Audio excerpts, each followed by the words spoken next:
नमस्कार दोस्तों, मैं आप सभी का स्वागत करता हूं हमारे इस नए वीडियो में जिसमें हम देख रहे हैं कि शेयर मार्केट में कौन सा बड़ा स्कैम हो रहा है। ये इतना बड़ा स्कैम है दोस्तों कि ये सभी रिटेल ट्रेडर को धोखा दे सकता है। मतलब रिटेल ट्रेडर का इससे लॉस हो सकता है। सो मैक्सिमम रिटेल ट्रेडर जो होते हैं दोस्तों, वो इस स्कैम का शिकार होते ही है।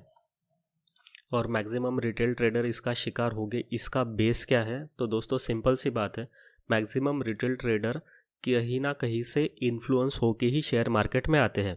और शेयर मार्केट में आने के बाद भी वो इन्फ्लुएंसर को ही फॉलो करते हैं। खुद की रिसर्च 100% वो नहीं करते हैं और इसीलिए इस स्कैम का शिकार हो जाते हैं। सो अभी हम देखेंगे कि ये स्कैम कैसे हो रहा है, कब से हो रहा है। ओके, सो चलिए स्टार्ट करते हैं। सबसे पहला पॉइंट, तो सबसे पहला पॉइंट आता है ब्रोकर रिकमेंडेशन। सो ब्रोकर रिकमेंडेशन मतलब क्या होता है? जैसे कि कोई भी इन्फ्लुएंसर हो, वो क्या करते हैं, अपने तरफ से किसी भी ब्रोकर को रिकमेंड करते हैं। वो टॉप का ब्रोकर हो या फिर नया ब्रोकर हो, और आपको बोलते हैं कि उस ब्रोकर से आप अकाउंट ओपन करवा सकते हो। राइट। अब वो आपके मीन्स आपके चहीते इन्फ्लुएंसर हैं, इसीलिए आप क्या करते हो कि उनके कहने पे अकाउंट ओपन करा लेते हो किसी भी पर्टिकुलर ब्रोकर से। राइट। सो एक तो वो इन्फ्लुएंस करके आपसे अकाउंट खुलाते हैं, या फिर ऐसा होता है कि वो बोलते हैं कि हमारे लिंक थ्रू आप अकाउंट ओपन कीजिए और फिर हम आपको कोई तो भी प्रीमियम ग्रुप में ऐड करेंगे जिससे आपको कुछ टिप्स मिलेगी। राइट। सो टिप्स मिलना भी गलत है, वो भी एक स्कैम का टाइप है, देखेंगे सामने। लेकिन दोस्तों, ब्रोकर रिकमेंड करना ये चीज़ रॉन्ग नहीं है 100%। लेकिन पास्ट में क्या हुआ है कि बहुत बड़े बड़े इन्फ्लुएंसर लोगों ने कुछ ब्रोकर रिकमेंड किए हैं और रिटेल ट्रेडर ने उसमें पैसे जमा किए हैं। तो ऑफकोर्स सीधी सी बात है, अगर आप किसी भी ब्रोकर के साथ अकाउंट ओपन कराते हैं तो आप कुछ ना कुछ पैसे तो वहाँ पे ऐड करेंगे ही। राइट। अभी इस केस में अगर आपको टिप मिल रही है फ्री ऑफ कॉस्ट, तो आपने अकाउंट बना लिया, कुछ ना कुछ पैसे आपने उसमें डाल दिए, तो क्या हुआ है, उस ब्रोकर ने रिटेल ट्रेडर का सभी पैसा लेके वो लोग भाग गए हैं। मतलब वो ब्रोकर ही बंद हुए हैं। ऐसे स्कैम सामने आए हैं और सेबी ने इसकी रिपोर्ट भी पब्लिश की है और बहुत से लोगों पे इस पे कार्रवाई भी हो चुकी है ऑलरेडी। तो सबसे पहला स्कैम ये है ब्रोकर रिकमेंडेशन। अब ब्रोकर रिकमेंडेशन से बचने के लिए क्या किया जा सकता है? तो सिंपल सी चीज़ है दोस्तों, कभी भी किसी के भी कहने पे ब्रोकर को सिलेक्ट नहीं करना चाहिए। ओके। ब्रोकर को सिलेक्ट करने का सिंपल वे होता है, आप देख सकते हैं कि कौन सा ब्रोकर ट्रस्टवर्दी है। ओके। ये आप किसी से भी इन्फ्लुएंस होके कभी भी मत देखिए, क्योंकि मैक्सिमम लोग चाहते हैं कि उनके लिंक से आप अकाउंट बनाएं ताकि उनको ब्रोकरेज का फ़ायदा हो। अब इस केस में क्या हुआ है, बहुत से लोगों ने ब्रोकर के साथ पार्टनरशिप की थी और ऐसा बोला था कि अगर आप इस ब्रोकर से अकाउंट ओपन कराते हैं तो हम आपको प्रीमियम ग्रुप में ऐड करेंगे। अब इस केस में उन्होंने ब्रोकर लोगों से इतने बड़ा कमीशन, इतना बड़ा परसेंटेज चार्ज किया था कि ब्रोकर लोगों को साथ क्या हुआ था, जो एक्चुअल ब्रोकर है उनको ज़्यादा प्रॉफिट नहीं हो रहा था, लेकिन ये रिकमेंडेशन देने वाला जो पर्सन है, मतलब इन्फ्लुएंसर जो है, उनको ज़्यादा फ़ायदा हो रहा था। तो सेबी को ये नहीं चाहिए था। सेबी को सिंपल चीज़ चाहिए कि जो भी ब्रोकर हो वो रिटेल ट्रेडर के फेवर में वर्क करे और उसको मीन्स उस ब्रोकर को किसी भी थर्ड पर्सन को, मतलब इन्फ्लुएंसर को कमीशन देने की इतनी नौबत ना आए। सो सेबी जल्दी इस चीज़ पे एक्शन लेगा और सेबी ये भी बोलेगा कि कोई भी ब्रोकर किसी भी इन्फ्लुएंसर को कोई भी मार्जिन कट होता है वो ना दे। तो दोस्तों उसके रिगार्डिंग पॉलिसी जब बनेगी तब बनेगी, लेकिन आप सावधान हो जाइए। आप किसी भी पर्सन के रिकमेंडेशन से ब्रोकर मत सिलेक्ट कीजिए। ब्रोकर की रिलायबिलिटी देखिए, देखिए कि हमारे देश में कौन से ब्रोकर के साथ मैक्सिमम अकाउंट है, कौन सा रिलायबल है, कौन सा ज़्यादा देर टिक सकता है। बहुत से लोग जो है ना, वो उसी ब्रोकर को सिलेक्ट करते हैं जो आपको अलग से टिप्स देते हैं या फिर और कोई फैसिलिटी देते हैं। सो ऐसा नहीं होना चाहिए। फैसिलिटी देना गलत नहीं है, लेकिन फैसिलिटी के नाम पे मीन्स कोई भी अलग फैसिलिटी जैसे कि टिप्स हो बाइंग सेलिंग की, वो इम्पोर्टेंट नहीं होती है दोस्तों। ब्रोकर इसलिए इम्पोर्टेंट होता है कि वो आपका पैसा सेफली रख पाए। राइट। तो ऐसा ब्रोकर होना चाहिए जो आपका पैसा सेफ रखे। ओके। अगर कभी नौबत आई और वो ब्रोकर बंद हुआ तो एटलीस्ट आप आपका पैसा क्लेम कर पाए, क्योंकि आपकी जो होल्डिंग होती है वो तो सेफ होती है, उसमें कोई दिक्कत नहीं है। लेकिन आपके जो वॉलेट में पैसा ऐड हुआ रहता है वो थोड़ा सा लॉस हो सकता है उसमें आपका। सो वो भी रिकवर हो जाए, इस पे आप थोड़ा ध्यान दीजिए।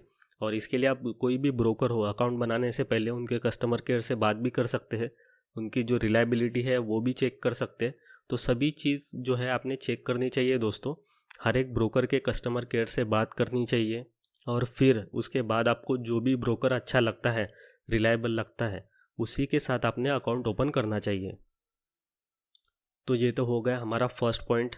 तो इस स्कैम से बचने के लिए क्या करना है आपको, ये भी बता दिया गया है, राइट। सो अभी देखते हैं नेक्स्ट पॉइंट।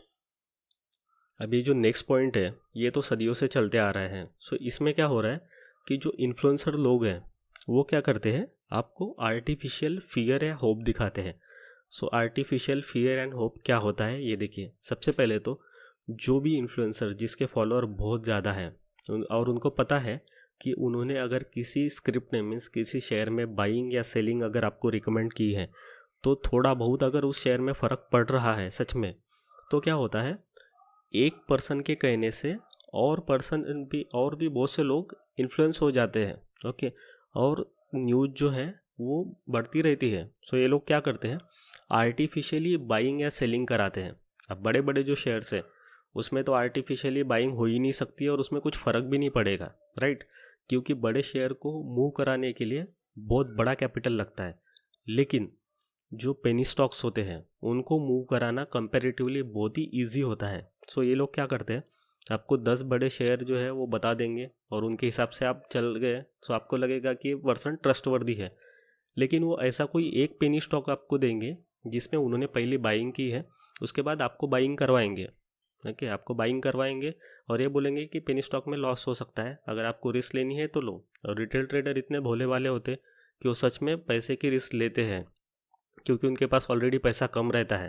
तो जिस पर्सन के भी पास पैसा कम है वो खोने से नहीं डरता है, क्योंकि बड़ा जो पैसा होता है वो हमेशा कम रिस्क के साथ ही वर्क करेगा। ये चीज़ आपने ध्यान में रखनी चाहिए। सो दोस्तों ऐसे होता है, फिर आर्टिफिशियली बाइंग हो जाती है और उस केस में उनको फ़ायदा होता है, मीन्स इन्फ्लुएंसर को, और रिटेल ट्रेडर को लॉस हो जाता है। ये भी एक स्कैम का टाइप है। उसके बाद जो फियर एंड होप दिखाई जाती है वो ऐसे होती है कि जो भी पर्सन अगर आपको 10 स्क्रिप्ट बता रहा है और उसका एनालिसिस अगर परफेक्ट है, तो वो ये अगर उसने कुछ चीज़ बोल दी, कुछ न्यूज़ बोल दी आपको, तो आर्टिफिशियल फियर डेवलप हो जाती है। किसी भी शेयर में बोलो या फिर ओवरऑल मार्केट में, या फिर आर्टिफिशियल होप भी डेवलप हो जाती है। ओके, मतलब मार्केट ऊपर गया उसके बाद आर्टिफिशियल अगर होप जनरेट हुई तो भी रिटेल ट्रेडर का ही लॉस है, और मार्केट नीचे चला गया और उसके बाद आर्टिफिशियल फियर जनरेट हुई तो भी रिटेल ट्रेडर का लॉस है, क्योंकि नीचे गए हुए मार्केट में रिटेल ट्रेडर बाय नहीं कर पाएगा और ऊपर गए मार्केट में वो सेल नहीं कर पाएगा। सो ऐसी चीज़ होती है और ये होती आ रही है। आप देखेंगे कि इसका शिकार बहुत से रिटेल ट्रेडर हुए हैं जो बहुत ही बड़े बड़े इन्फ्लुएंसर लोगों को फॉलो कर रहे हैं।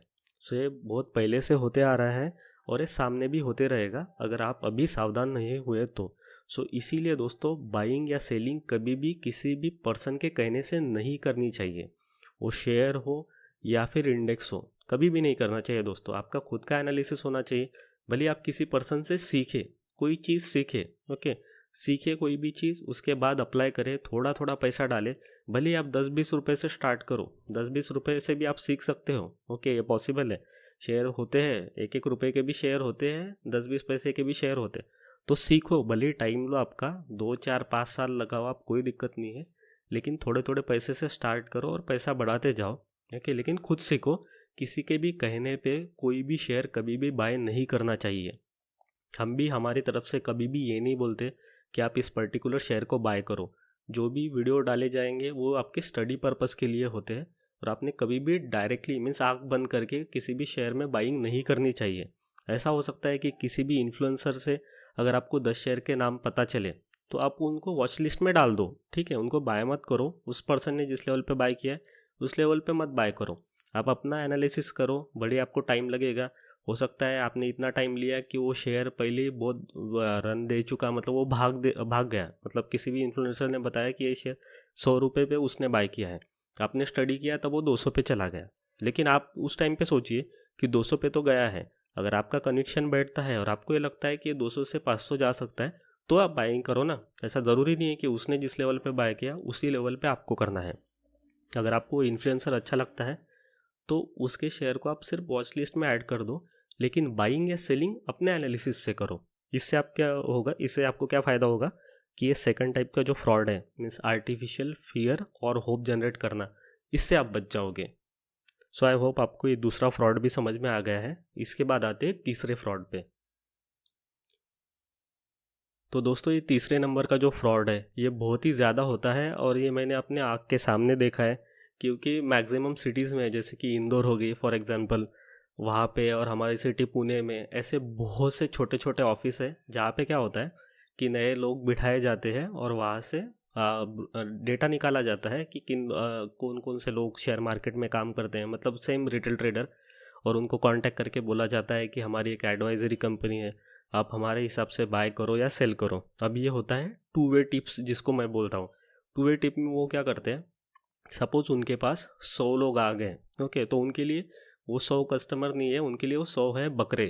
तो वो क्या करते हैं, 100 में से 50% लोगों को बोलेंगे बाय करो कल और 50% लोगों को बोलेंगे सेल करो। अब मार्केट का रूल सिंपल है, एक तो ऊपर जाएगा या फिर नीचे जाएगा, राइट। अगर बहुत ही ख़राब सिचुएशन हो गई तो साइडवेज हो जाएगा, ओके। उस टाइम पे भी कोई दिक्कत नहीं है, उस टाइम पे भी वो अगेन 100 बकरे पकड़ लेंगे नए। सो सपोज़ कीजिए कि मार्केट ऊपर गया, तो जिन लोगों को बाय बोला था उनको प्रॉफिट हो गया, उनको कॉन्फिडेंस आ जाएगा, वो तो उनसे बाइंग करवाएंगे। और जो सेल हुए थे, जो लोगों का प्रिडिक्शन गलत निकला था, वो लोग छोड़ के चले जाएंगे, वो लोग एडवाइजरी पे भरोसा नहीं करेंगे, ओके। उनको ये दूसरा चांस मांग लेंगे फिर, ओके। कभी ना कभी तो उनके फेवर में मार्केट रन करेगा। तो ये क्या करते हैं, इस हिसाब से वर्क करते हैं। सो कोई ना कोई पर्सन तो ऐसा मिलेगा जिसको ये लगेगा कि इसने बोला और ये सच हो गया।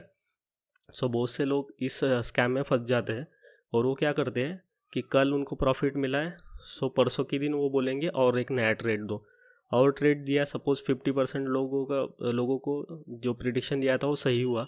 अब उन 50% में से भी 50-50 को बोलेंगे बाय करो सेल करो। अब अभी वो 50% में से जो 50% थे उनका भी प्रिडिक्शन सही निकला, तो ऐसा वो क्या करेंगे, 7-8 बार प्रिडिक्शन देंगे जो कि सच होगा ऑब्वियसली कुछ ना कुछ लोगों के लिए। अगर डेटा प्रॉपर देखे तो इसमें जो उनको डेटा मिलता है वो 1000 से 2000 ट्रेडर का होता है, जिसमें से 100 से 200 लोग इनके जाल में फंस जाते हैं। तो 100 से 200 लोग ऐसे होते हैं कि जिनको 8-10 बार प्रिडिक्शन सही मिला है। अब ये लोग क्या करते हैं कि उनको बोलते हैं कि आप हमें पैसा दो और हम आपको टिप्स देंगे, ओके। थोड़ी बड़ी अमाउंट मांग लेते हैं, महीने भर के लिए या साल भर के लिए या 3 महीने 6 महीने का पैकेज देके। और उसके बाद ऑफ कोर्स उनको तो नॉलेज तो कुछ नहीं होता है, सिर्फ बाय एंड सेल बोलते हैं। तो उस केस में वो आपसे पैसा ऐंठ लेते हैं और उसके बाद आपका लॉस होते जाता है। फिर आपको नंबर स्विच ऑफ दिखेगा, आप कॉल बैक नहीं कर पाएंगे और आपका पैसा चला गया। तो उनकी तरफ से उनका कुछ लॉस नहीं हुआ, उनको बाय एंड सेल इतना ही बोलना था और आपकी तरफ से पैसा चला गया, सो आपका हो गया लॉस। तो ये हो गया टू वे टिप्स का लफड़ा। सो इसीलिए किसी भी पर्सन के कहने पे बाइंग या सेलिंग कभी भी नहीं करनी चाहिए, वो इंडेक्स हो या स्टॉक हो। सो ये हो गया तीसरा स्कैम। अभी आते हैं नेक्स्ट स्कैम पे। अब नेक्स्ट स्कैम है हमारा स्क्रिप्ट रिकमेंडेशन। तो स्क्रिप्ट रिकमेंडेशन मतलब क्या होता है कि कोई भी पर्सन आपको एक तो शेयर रिकमेंड कर रहा है या फिर कोई भी पर्सन आपको बोल रहा है इंडेक्स में बाय या सेल करो, ओके, मतलब स्विंग ट्रेड करो या फिर इंट्राडे में बाय सेल करो, कुछ भी हो, स्क्रिप्ट रिकमेंड करना। स्पेशली ये हम बोलेंगे सिर्फ शेयर्स के लिए। सो शेयर्स के लिए रिकमेंडेशन बहुत से लोग देते हैं दोस्तों। सो सेबी ने कितना भी ट्राई किया तो भी ये चीज़ कभी बंद नहीं होने वाली है, ओके। सेबी कोशिश कर रहा है कि मैक्सिमम लोगों को ये चीज़ बता पाए कि वो ऐसे स्कैम में ना फंसे, लेकिन लोग फंसने ही वाले हैं। इसीलिए आपको क्या ध्यान में रखनी है, कोई भी चीज़ कि किसी भी शेयर में आप एंट्री करते हो सपोज, तो आपके पास रीज़न होना चाहिए और वो रीज़न हमेशा रिटर्न होना चाहिए। मैं हमेशा एक चीज़ बोलता हूँ कि किसी भी शेयर में आपने एंट्री ली है तो उसके पीछे कोई ना कोई लॉजिक होना चाहिए। अगर आप न्यू ट्रेडर हो तो कम से कम 10 रीज़न लिखो शेयर बाय करने से पहले। 10 रीज़न लिखो कि क्यों आप उस शेयर में बाय कर रहे हो, रीज़न लिखो, इसके बाद ही बाय करना चाहिए। मन ही मन में मत सोचिए कि ये रीज़न है, लिख के रखिए, लिख के रखिए। उससे क्या होगा कि आपकी जो फॉल्स बाइंग है उससे आप बच जाएंगे। हमारे पास भी इवन हम अभी भी इतना नॉलेज रखते हैं कि हम किसी भी शेयर के बॉटम में अगर एंट्री कर सकते हैं, तो भी दोस्तों हम इस ओवर कॉन्फिडेंस में बिल्कुल भी नहीं है कि आँख बंद करके किसी भी एक पॉइंट के भरोसे शेयर में बाइंग करें। शेयर में बाइंग करेंगे तो हमारे पास रीज़न रहेगा, वैलिड रीज़न रहेगा। मतलब अगर सपोज़ किसी भी पर्सन ने आपको बोला कि आपका पोर्टफोलियो दिखाओ, और पोर्टफोलियो आपका भले ही प्रॉफिटेबल है या लॉस मेकिंग है, फिर भी अगर आपसे पूछा कि रीज़न क्या है, आपने क्यों इस शेयर में बाइंग की, तो आपने बताना चाहिए, मीन्स बता सकने चाहिए आप कि मेरा ये रीज़न था इसलिए मैंने बाय किया, ये मेरा स्टॉप लॉस है, यहाँ पे मैं ट्रेल करूँगा और मेरा टारगेट ये है। या फिर टारगेट एक तो आप लेवल में बता सकते हैं या फिर आप टाइम ड्यूरेशन में बता सकते हैं कि मैं इसको 1 साल रखूँगा, 10 साल रखूँगा, 5 साल रखूँगा। तो ये चीज़ें जो है कैलकुलेटिव मैनर जो होता है दोस्तों, वो हमेशा होना चाहिए। एक अप्रोच जो है आपका शेयर की तरफ जाने का, वो प्रॉपर होना चाहिए, तभी आप एक अच्छे इन्वेस्टर बन सकते हो, यानी कि ट्रेडर बन सकते हो। ओके, सो ये चीज़ बहुत ही इंपॉर्टेंट है। स्क्रिप्ट रिकमेंडेशन कभी भी किसी से नहीं लेनी चाहिए, मैंने पहले भी इस चीज़ का जिक्र किया है। तो स्क्रिप्ट आप भले ही किसी से लेके वॉच लिस्ट में ऐड करो, लेकिन एंट्री या एग्जिट तभी होनी चाहिए जो आपका एनालिसिस बने। भले आप किसी और पर्सन से सीखो कि एंट्री एग्जिट कैसे ली जा सकती है, ओके, किसी से भी कोर्स करो, सीखो, उसमें कोई दिक्कत नहीं है, लेकिन एंट्री और एग्जिट आपके कहने के अनुसार ही होनी चाहिए, वो आपका एनालिसिस होना चाहिए। भले आप किसी और का एनालिसिस कॉपी कर रहे हो तो भी वो आपने कैलकुलेट करके ही एंट्री लेनी चाहिए हमेशा। शेयर एंट्री में लेवल, एंट्री और एग्जिट में दोनों के लिए भी लेवल्स आपके पास फिक्स होनी चाहिए।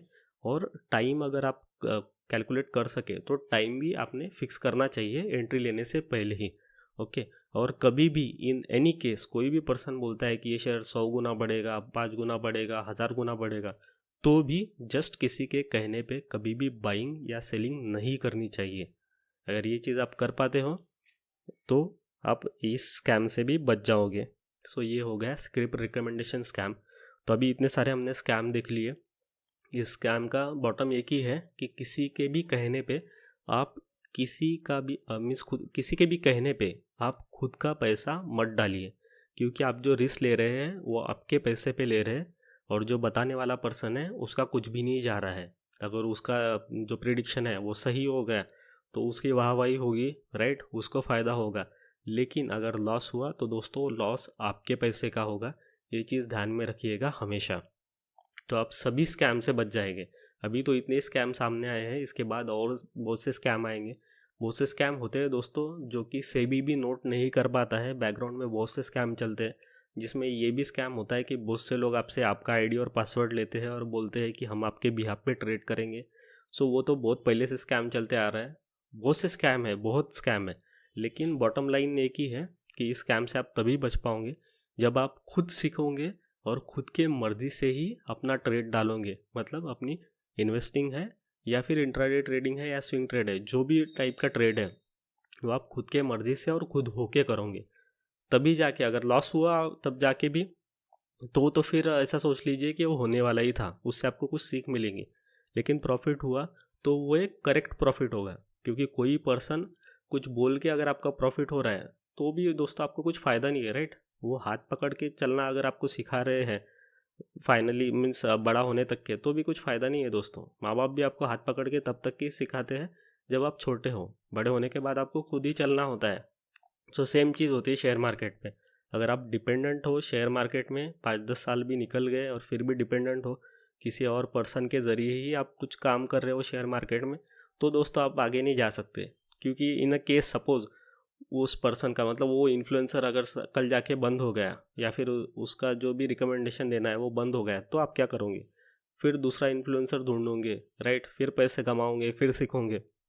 तो पूरे लाइफ टाइम यही करते रहना है कि आपको, वो सोचिए। सो चीज़ें ऐसी सीख लीजिए जिससे आप लाइफ टाइम शेयर मार्केट में वर्क कर पाए, वो चीज़ बेस्ट होगी और आप स्कैम से भी बच जाएंगे, क्योंकि फ्यूचर में और बहुत से स्कैम आने वाले हैं। ओके, ऐड होते रहेगी इसमें हमेशा। सो अभी चीज़ आती है प्रिकॉशंस कि कौन सी प्रिकॉशन लेने चाहिए जिससे हम बच पाए।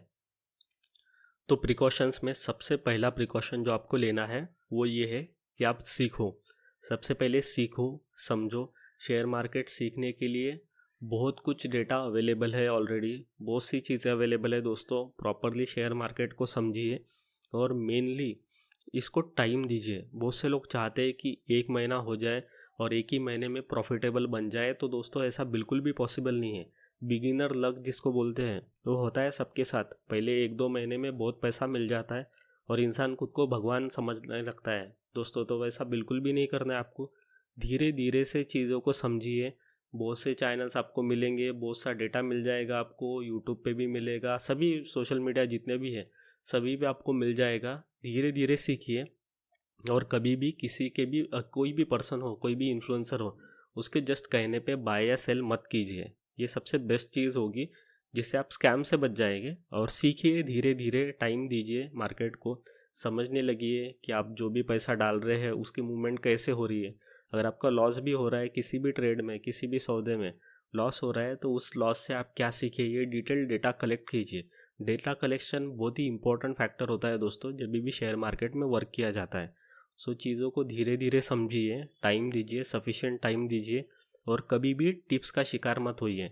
बहुत से आपको मैसेज आएंगे, ईमेल्स आएंगे, या फिर यूट्यूब पे भी ऐड दिखेंगे जिसमें लोग बोलेंगे कि हमारे टेलीग्राम चैनल को ज्वाइन करो और हम आपको टिप्स देंगे। या फिर और कोई चैनल हो सकता है, अलग अलग ऐप पे भी चैनल बनाए जाते हैं। ओके, टेलीग्राम चैनल ज़्यादा फेमस है, इसलिए हम कभी भी टेलीग्राम चैनल नहीं बनाते हैं, क्योंकि हमें वो फॉल्स रिकमेंडेशन कभी देनी ही नहीं होती है। सो आप फेक चैनल को ज्वाइन मत कीजिए। ओके, उसके बाद किसी भी के भी कोई भी पर्सन हो, उनके कहने पे बाइंग या सेलिंग कभी भी मत कीजिए। खुद का दिमाग लगाए, खुद के दिमाग से समझिए, भले ही लॉस हुआ तो भी चलेगा, आप कुछ ना कुछ सीखेंगे। ओके, नोट डाउन कीजिए हर एक पॉइंट। प्रॉफिट आपको हुआ तो क्यों हुआ, लॉस हुआ तो क्यों हुआ, सभी चीज़ों का डेटा रखिए, और धीरे धीरे से सीखते सीखते आप प्रॉफिटेबल बनेंगे। तो आई होप दोस्तों आपको ये वीडियो अच्छा लगा है। सो अभी हम वीडियो को करते हैं यहीं पे ख़त्म। Thank you for watching.